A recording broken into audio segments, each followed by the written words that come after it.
Bien, buenos días con todos. No se olvide, lo que hemos estado nosotros revisando tiene que ver directamente con este grupo humano, las personas esclavizadas en la llegada en la época colonial. Hemos visto dos procesos importantes. Primero, la introducción de personas esclavizadas, cómo se dio, por qué razones se introdujeron y los elementos culturales que los africanos nos han legado al mundo latinoamericano. El día de hoy vamos a ver los antecedentes históricos ya propiamente para nuestro territorio. Vamos, Jair, ¿qué puso en cuanto al género, el país de origen de la influencia del afro en la música y el baile en América Latina? Le escucho. Vamos con un género, ¿ya? Un género que hay encontrado. Nito.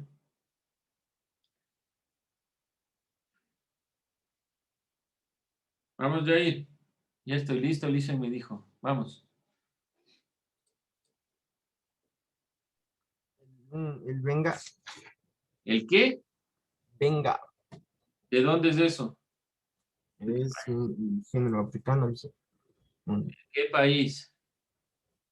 Eh, A ver, creo que ahí justamente no creo que se comprendió del todo. El género musical debe estar relacionado a un país de América Latina, no de África, de América Latina, pero con influencias africanas. Eso es muy diferente. Vamos a ver, un país y un género, Andrés. ¿Corregirá Jair, por favor? La bomba.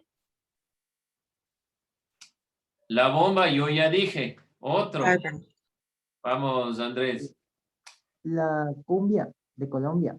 Ya, la cumbia de Colombia. Muy bien, es un género, es principalmente de Colombia y Venezuela también. Vamos. ¿Quién más? Ayúdeme, Luis.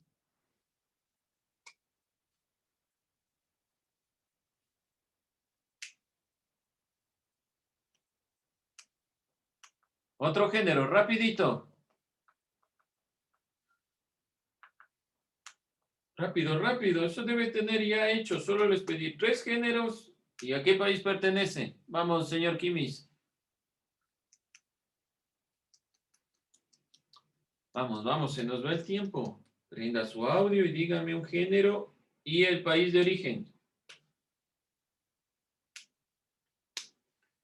Ajá. El jazz. Sebastián, dígame. El jazz es de Estados Unidos. Ya, pero acuérdese, América Latina. Estados Unidos no pertenece a América Latina. La samba, Alicia, La samba. ¿De es de dónde? Brasil. Ya, bueno. ¿Qué más? Otro género. ¿Otro? La bomba. Ya, bueno, esa ya les dije, que es de Ecuador. ¿Qué más? Otro género. Influencia afro. El merengue, dice, El merengue, ¿de dónde? de la República Dominicana. Gracias, de la República Dominicana. Muy bien, Helen. ¿Qué más? Otro. Miren que le están dando ya los compañeros. La cumbia, dice. La El cumbia, ya nos dijo el compañero. Vamos, La Natalia. bachata. La bachata. ¿De qué país? En República Dominicana. República Dominicana. Ya, bueno, podemos decir una interpretación tal vez de la afro. Muy bien. ¿Qué más? Vamos. La reggae. rumba, Alicia. Vamos a darle la oportunidad, Natalia, no le escuché. El reggae y es de Jamaica. El reggae de Jamaica, ya. Aquí un poco Jamaica y vamos a utilizarlo, pero directamente Jamaica no lo consideramos por su lenguaje y por estar muy ligado a los Estados Unidos, pero vamos a considerarlo, ¿ya? No parte de América Latina, por lo menos no dentro de los cánones, pero vamos a utilizarlo. Muy bien, el reggae. ¿Qué más? El tango. El tango no es afro. El tango no es afro. La rumba, dice. La rumba, ¿de dónde? Es de Cuba, dice. ¿Ya? ¿Por qué el tango no? Lo que sí es argentino es la milonga argentina, ¿sí? Pero el tango ya tiene más ascendencia italiana, sobre todo, ¿sí? Una mezcla también con lo español, propiamente lo italiano, lo español, hay algunas cosas ahí muy típicas que se van introduciendo de no tanto de lo afro. Bien, ¿alguien más? ¿Otro elemento que haya encontrado? ¿De Cuba tal vez?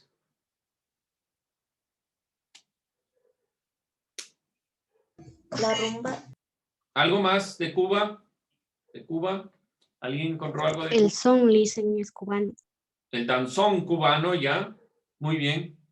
Tenemos algunos géneros. Como, si ustedes se dan cuenta, y bueno, obviando que planteamos América Latina y tomando en cuenta también ya a toda América, el afro o este grupo ha tenido una gran incidencia en los géneros musicales, en las perspectivas musicales.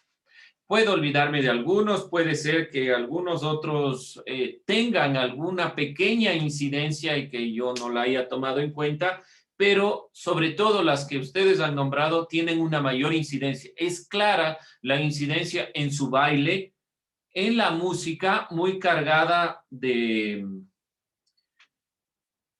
¿cómo decirlo?, de alegría, de movimientos, ¿sí? Son típicos de estas perspectivas, no digo específicamente en su letra, sino en la música como tal. Si nosotros vemos cada uno de estos géneros musicales, la bomba, la cumbia, el mambo, el merengue, el danzón, son géneros que por lo general o de razón se bailan, entonces están dentro de esta sintonía. ¿Qué vemos como característica particular? Que estos géneros musicales son movidos. Y esa es la perspectiva propia de la influencia afro en la música. Este movimiento, esta posibilidad de tener bastante colorido que nosotros siempre asociamos con estos grupos, ¿sí? ¿Alguien alguna duda, inquietud hasta ahí? Solo era una introducción a nuestro tema. Vamos con esta temática. Vemos que, y propiamente nuestro tema, son los antecedentes históricos de las comunidades afro de Esmeraldas y también del Valle del Chota. Para el siglo XVI, en 1543, Andrés Mangaché llegó procedente de Nicaragua. Posteriormente se llamó Don Fran de Arobe. Esmeraldas fue uno de los puntos a los cuales huían los afrodescendientes de la esclavitud. Cerca del 543, entonces Andrés Mangaché llegó procedente de Nicaragua y se asentó en Esmeraldas. 10 años después, un barco naufragó en las costas de esa región y de un navío escaparon un grupo de personas esclavizadas. Una de las características de estos jefes fue su pasado en el servicio en la península, sobre todo, y vemos aquí esta perspectiva de Andrés Mangaché y luego veremos a Alonso de Illescas, que fue quien naufragó. De todos modos, vemos un elemento importante aquí. Esmeralda se convierte principalmente en el inicio de un grupo de afros independientes, ¿sí? Esta es la característica. Huyendo de Nicaragua, se asientan en Esmeraldas y generan otro proceso. ¿Por qué huían a Esmeraldas? Tenían la posibilidad de que el territorio en su conformación se escondieron y generaron estos pequeños grupos, estos cacicazgos, en esta conformación. Y vemos que otro líder y representante que fue nombrado líder y héroe fue Alonso de Illescas. Vamos a ver un pequeño video sobre Alonso de Illescas. Llega Alonso de Illescas porque un barco naufragó en las costas de la región y del navío escaparon algunos esclavos. Alonso de Illescas se convirtió en su líder. Los dos nombres aquí mencionados, estos dos más importantes, fueron los caciques más importantes de Esmeraldas. Alonso de Illescas y también Andrés Mangaché, que se llamó Don Fran de Arobe, ¿sí? Y aquí está con sus dos hijos, Don Domingo, en esta consideración propia de llamarse caciques. Fueron los dos caciques más importantes de Esmeraldas. Los intentos de controlar la región hicieron que la Real Audiencia de Quito enviase varias campañas y misiones que pacificaran este territorio. Vamos entonces a puntualizar este elemento. Primero vamos a ver, por lo tanto, un video de Alonso de Illescas. Bien, este video es corto, porque lo que intenta es visualizar la perspectiva de este héroe nacional. Nació en 1538 en África y fue llevado como esclavo a Perú. Estaba siendo transportado a Perú en este barco con un grupo de personas esclavizadas y su barco encalló. Logró liberarse y luchó en contra de la hegemonía de la corona española. Principalmente luchó contra la Real Audiencia de Quito a favor no solo del derecho de las personas afro, sino también en favor de los indígenas. Alonso de Illescas hizo alianza con los indígenas y generaron una perspectiva común. Es nombrado héroe nacional por esta perspectiva, ¿sí? Dentro de esta visión, el acercamiento más fructífero se dio con los descendientes de ambos caciques, no directamente con Alonso de Illescas ni con Andrés Mangaché. Francisco de Arobe, hijo de Mangaché, y Sebastián de Illescas, hijo de Alonso, fueron quienes realizaron negociaciones con la Real Audiencia de Quito. Entonces se da un hecho. La Real Audiencia de Quito quería mantener el control sobre este territorio.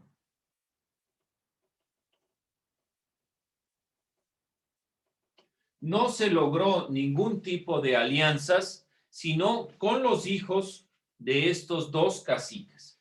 Entonces, alianza Esmeraldas se quiso hacer o controlar este territorio. Control. Pero no se logró hasta la llegada de los dos hijos. Aquí vemos en la imagen a los hijos de Andrés Mangaché. Andrés Mangaché se pasó a llamar Don Fran de Arobe, ¿sí? Esta representación propiamente no está en nuestro país, pero vino un tiempo acá y hay una representación de el original en el Museo de la Ciudad de Quito, ¿sí? Ahí se encuentra una representación sobre este cuadro, donde se presenta a Andrés Mangaché con sus dos hijos. Don Domingo, uno de los hijos, y Sebastián de Illescas fueron quienes generaron negociaciones con la Real Audiencia de Quito. Entre las negociaciones se permitió que este pueblo, bajo el mando de estas dos familias, no estuviesen obligados a volver a la esclavitud. Es uno de los grandes avances. La Real Audiencia de Quito logra, por lo tanto, generar acuerdos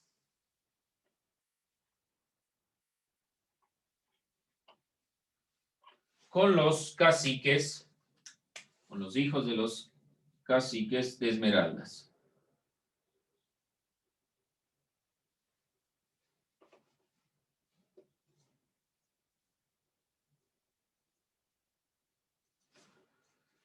Los hijos, Francisco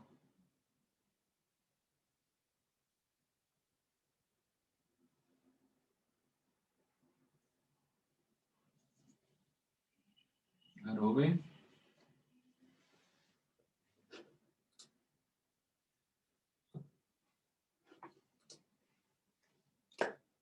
Vemos ahí y a Sebastián Illescas.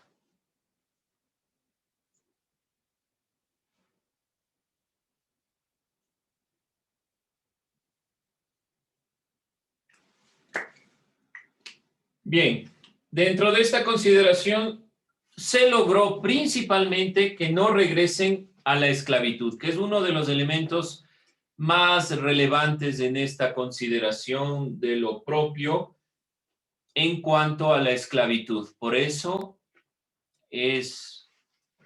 son nombrados, y sobre todo Illescas, héroe nacional. Vamos con el siglo XVIII, esto durante el siglo XVI.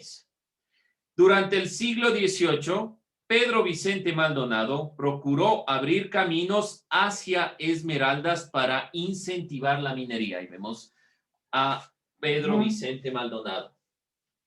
Entonces, durante el siglo XVIII, Pedro Vicente Maldonado procuró abrir caminos hacia Esmeraldas para incentivar la minería. No todos los afros de Esmeraldas eran libres, pues la extracción minera en la región hizo que se llevasen esclavizados a esta zona, ¿sí? Entonces, al principio, en el siglo XVI, con la llegada de Illescas y también con la llegada de Mangaché, hubo una cierta calma en cuanto a la esclavitud. Estas personas eran libres. Pero con la incursión de Pedro Vicente Maldonado en la minería, se llevó a personas esclavizadas. ¿Qué pasó en Esmeraldas en el siglo XVIII? En el siglo XVIII existían personas esclavizadas y personas libres en la región de Esmeraldas. Por lo tanto, se dio esta confrontación. Estos no conseguían su libertad o no consiguieron su libertad hasta 1854, con la abolición de la esclavitud. ¿Cuándo se elimina la esclavitud? Por lo tanto, en nuestro territorio, 1854. Estas personas, por lo tanto, permanecieron durante el siglo XVIII, 1700, 1800, esclavos hasta el siglo XIX. Hasta mediados del siglo XIX, estas personas en el trabajo de la minería eran personas esclavizadas. Por lo tanto, hay dos procesos en Esmeraldas. No olvidarse eso. El primer proceso, el de Mangaché y el de Illescas, que principalmente promulgaron la liberación de los pueblos afro e indígenas y tuvieron unos dos cacicazgos importantes que lograron mantener esta liberación de la esclavitud y que lograron un consenso con la Real Audiencia de Quito. Aún así, para el siglo XVIII, Pedro Vicente Maldonado y todo el impulso minero generó personas libres y personas esclavizadas que no lograron hasta 1854 ser libres. Una vez libres, empezaron a comprar las tierras donde vivían. Sin embargo, a la par surgieron conflictos con el Estado, las mineras, las compañías extranjeras a las que habían concesionado tierras a Esmeraldas. ¿Cuál era la confrontación posterior de 1854? Los afro realmente quisieron comprar su territorio, tener su propia tierra. ¿Qué pasaba? Muchos del Estado generó concesiones con empresas, les dio la tierra a las empresas. Y este grupo de personas quería su propia tierra que les pertenecía. Se generó este conflicto. A pesar de la dura historia del pueblo afro de Esmeraldas, ha podido conservar sus costumbres de hace siglos. Un ejemplo es lo que vemos en esta consideración. La marimba, que también es un género musical, es creado aquí. En este proceso, la oralidad ha sido fundamental. Es decir, que casi todo el conocimiento que tiene el pueblo afro ha sido a través de lo oral, a través del diálogo, a través de este sentido de la música. ¿Alguna idea, alguna pregunta hasta ahí? Me parece que es sencillo lo que vamos puntualizando, pero no se olvide tener en cuenta las épocas. En el video se nombró cuándo llegó, cuándo nació Alonso de Illescas. No se olvide esa fecha. No se olvide para el siglo cuándo llega realmente esta perspectiva. Para el 1543 llega Andrés Mangaché. 1538 nace Alonso de Illescas. Durante ese tiempo del siglo XVI llega a Esmeraldas y se da todo el proceso que vemos aquí.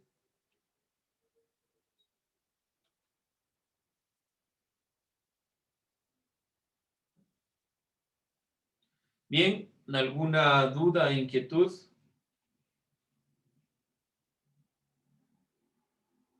Entonces se ha dado este proceso dentro de Esmeraldas. Vamos a ir puntualizando algunas otras ideas.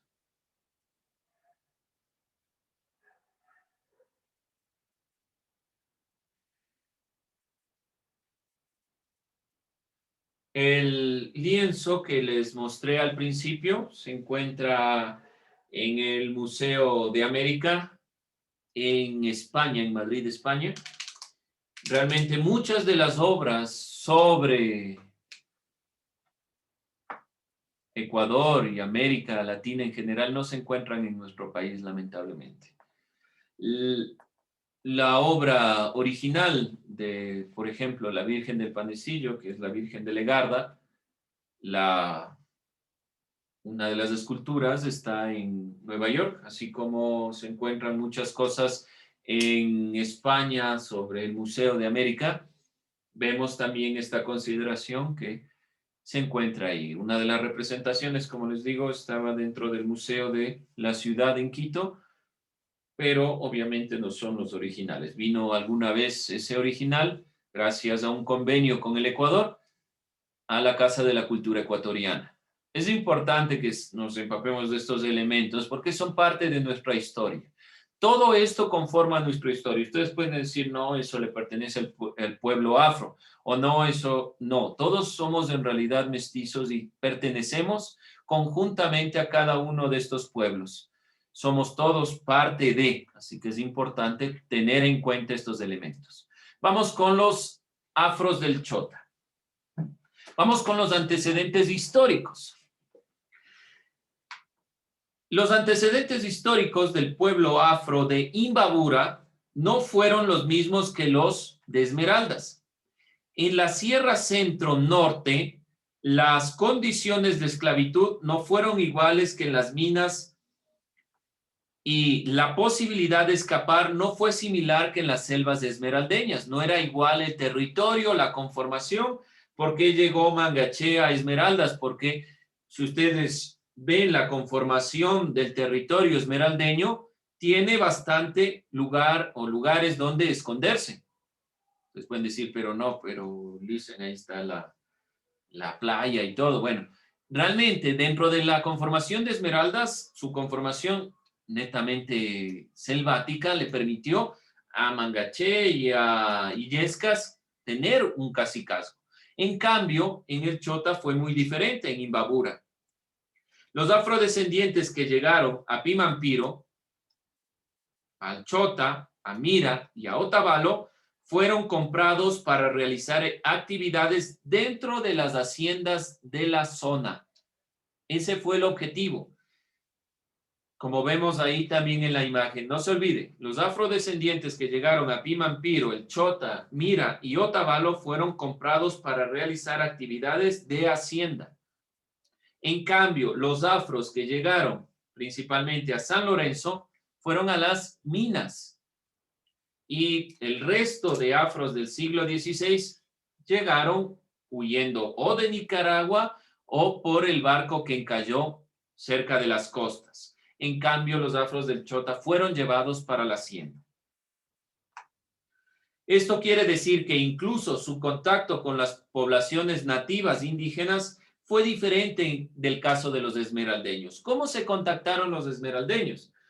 al momento, no, las personas afro de Esmeraldas principalmente, llegaron al territorio y los indígenas asentados ahí, como eran libres, pudieron generar interacción.